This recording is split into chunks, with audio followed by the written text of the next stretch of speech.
Katie, that was a great talk. I'm wondering if you have plans to. Oh, thanks, taking that. Yeah, oh no. Okay. I'm wondering if you have plans to analyze like a control zircon, um, because I'm not sure if anyone really knows how much the Sims beam degrades the mineral of interest, and it'd be interesting to find out if just simply trying to determine the age causes these changes in the microstructures and potentially mobilizes lead or things like that that could contribute to that uncertainty in the ages. Mhm. So Mike, I guess my question is, do you plan on adding additional zircons not analyzed for their ages to analyze, characterize, and then potentially determine the age after? Um, yeah. Yeah, so I think right now we're trying to only look at the nanostructures from grains with ages just to, try to put two and two together if they can be pieced together. But I do think it would be great to kind of expand which ones we're looking at and maybe take some different approaches, especially after we're done kind of with this suite. But yeah, I do agree. There's a lot of potential to do a lot of different things here. So we're definitely getting there. But thank you. We also have some of those grains. Hello, this is Wenhao from Brown University. I have a question for Lars and Kate. Very good job to find the lead clusters. You invoked the paper of John Valley in 2014 of the atom probe analysis, but it looks like their main conclusion was that for Jekyll zircons, although they found those lead clusters in nanoscale, but that will not influence the dating result from SIMS. Their logic was, although we found those mobility of lead in nanoscale, but when we are dating the zircons using SIMS, we are talking about 20 microns, 30 microns. So it means although the lead moved, but they are still there. And when you are analyzing the bulk, the age is still right. So it means the age for Jekyll zircons dated by SIMS is still right. And then when you look at just the age within the lead clusters, you can find another age, a resetting age, something like that. So, I mean, how to understand the age? So the age of the lead is 5.5 billion years in the clusters. So you're 100% right. It's a matter of how homogeneous your system is. So if you analyze all of the parent isotope in the system and all of the daughter isotope in the system, it doesn't matter if it's in a nanocluster or not. That's irrelevant. But it requires that the nanoclusters be distributed homogeneously on the scale of your measurements. When you shrink the scale of the measurement down from the 1280 measurement to the nanosim style measurement, which is roughly 5% of the volume, you get older ages on the exact same spot. So there's clearly heterogeneities on the scale of the nanosims. The question that we don't know is whether there's heterogeneities on the scale of the 1280. However, if you look at the bulk zircon analysis, there are no old bulk zircon measurements ever been made. They're all less than 4.35 or something billion years old. And so only the SIMS data gives these old values. So does that reflect the heterogeneity? We don't know. The fact that you can make SIMS measurements much more easily than you can make total zircon measurements means that we've got a lot of one kind and a few of another kind. And so maybe we just haven't measured that thing yet. But the point is that when you see ages of materials that are ranging by 400 million years in a single zircon, they're not, all those ages aren't right. And they're not all likely just to be young.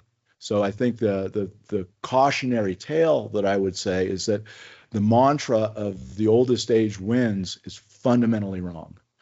The average age should be what's taken. Thank you. Hi, my question, Bill Bodke, Southwest Research Institute. My question is for Maria's talk, which I enjoyed. In your talk, you talk a lot about the Apollo 16 rock and how it may have sort of an iron signature. My recollection, I believe, is from Randy Korotev and other papers in the past, is that he found other Apollo 16 samples which seemed to be suggestive, I think, from highly acidic elements, that there was an iron-rich component in whatever projectile maybe produced those samples. Have you investigated at least the literature on other samples from Apollo 16 to see if they show similar signatures to the rusty rock? Thank you for your question. Very interesting. No, I haven't, but that's on our list. So we plan to investigate other rusty rocks from Apollo 16 because, as you said, there might be other insights about this alteration event. But I cannot tell you more now because I just look at this grain, this particular grain, and I have 2 other grains to look at from this same sample. So yeah. But we're gonna take that, yeah. I'll just make a comment and I'll leave. Is that the suggestion I've gotten from the literature over the years is that a lot of Apollo 16 samples might be contamination from Imbrium basin, and so you might be actually looking at the impactor that made Imbrium in these grains that you're seeing. But that's just speculation on my part, but something to consider. Yeah, sure. Thank you. Yang Liu from JPL. I do have a couple questions for different speakers. Is that okay, or should I start? One and then. Okay. So I'll pick my battle first. My first question for Marina, the finding of the calcium, magnesium, iron phosphate. It's a beautiful presentation you gave. My question is more the Stanfieldite. Did I say the name right? Yeah, Stanfieldite. It seems to appear in different contexts. One is with an iron nickel metal, the other one is with ilmenite. And given the high calcium content in the mineral, what is the possibility of that forming from impact rather than direct alteration of the iron metal? Yeah, I don't know. I don't know if Stanfieldite can form by impact. We clearly see impact signatures in the Stanfieldite, but I was assuming this was after the formation because it's still a single crystal and it has this strain in the structure. But what I see is that, it's first you have 2 different morphologies. So we have to take into account that maybe one of them, the first fifth section, could come from an impactor. The other one is clearly not. It's clearly formed on the moon, and it's more like a vein-like thing, and it's altering ilmenite. So to me, it's not forming from shock. It's more like an alteration event, more like a fumarolic activity thing.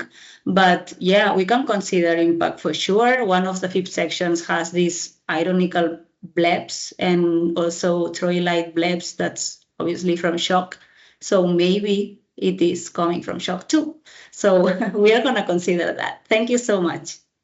Yeah, you have to explain the calcium source for your mineral. Okay. So. Yeah. Okay. Thanks. Hi, Nick Dygert, University of Tennessee. This is a question for Chip. Chip, it seems like you've identified a very important sample, and I thought the high Mg numbers of the olivine were interesting. Does this put a constraint on the bulk composition of the moon, the Mg number of the moon? I don't think it does, at least at this stage, because I'm really unsure where the magnesium suite comes from at this point. I think what it does do, it gives us a starting point if we want to better understand the production of the magnesium suite, maybe its relationship to the alkali suite, and beyond that, gives us initially great place to start in terms of modeling. Also, the one age that we have from this, again, based on Lars's first talk, we really do want to approach it in terms of multiple chronometers. And, that's the best way of trying to understand this. So better understanding the chronology of a melt like that would be really helpful to better understand, is the magnesium suite an extensive period of magmatism or just a short period of magmatism that essentially is linked to a single lunar mantle event like mantle overturn.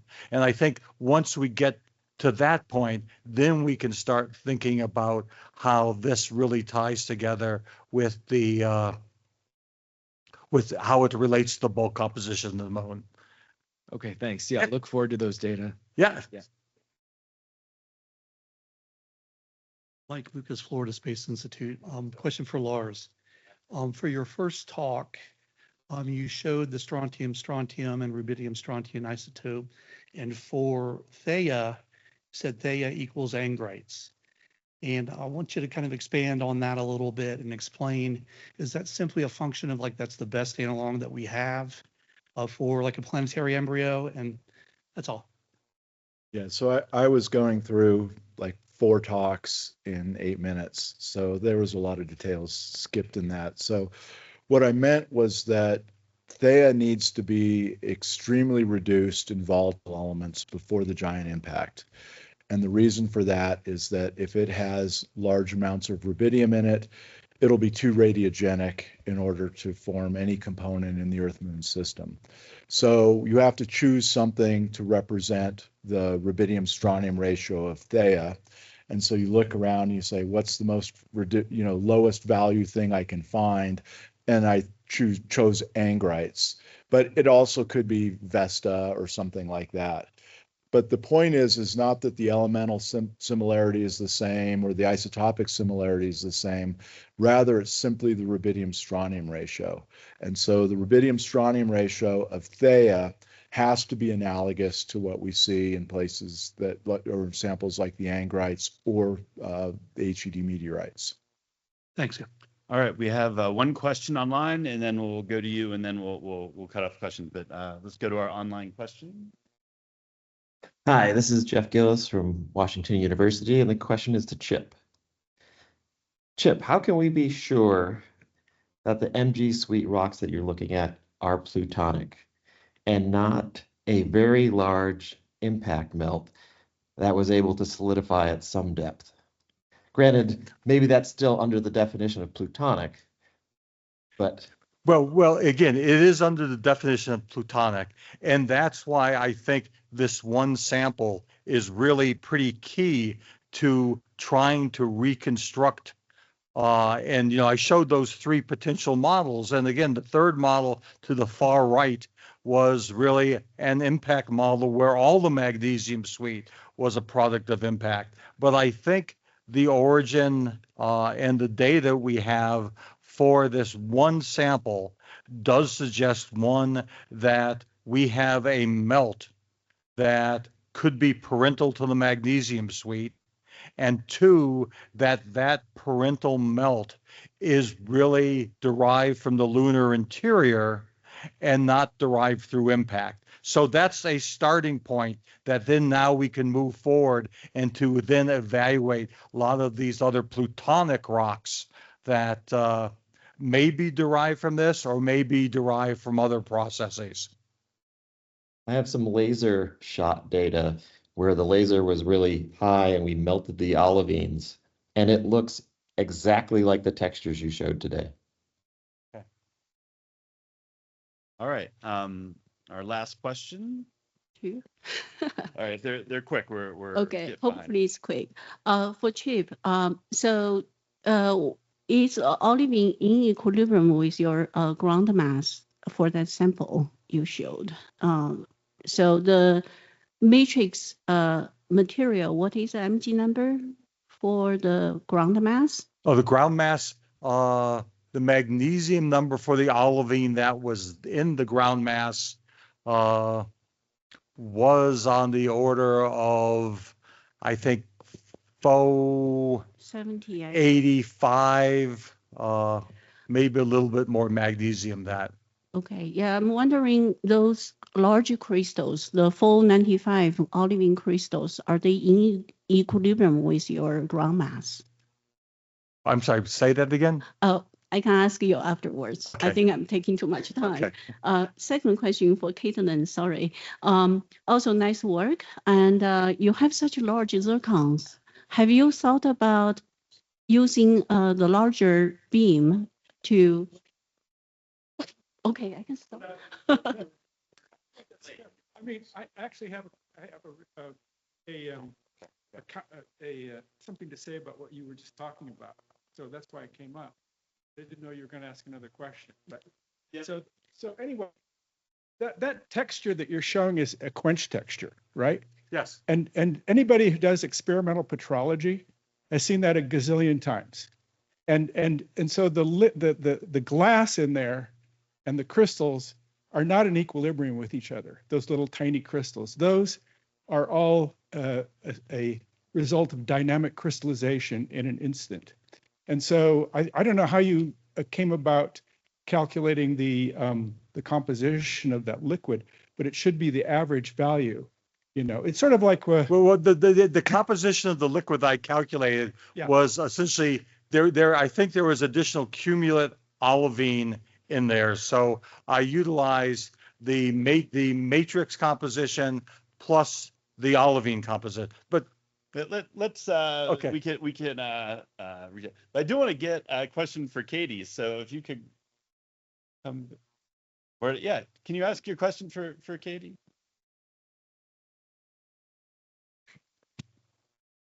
So you have large zircons. So I noticed all your same speeds are somewhere about 2 micron-ish. So have you thought about analyzing them again with larger beam size? I think this goes with both Lars Kreuer's Thomas talk and your results.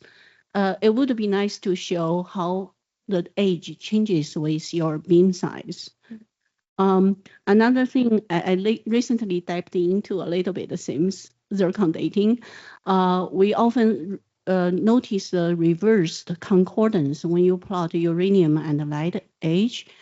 Some of the like a reverse concordance probably is due to some of the lead nanoclusters, but we also see mixing between zircon and the neighboring phases. So that could be another thing to watch out for. So thank you. All right, let's thank our speakers again.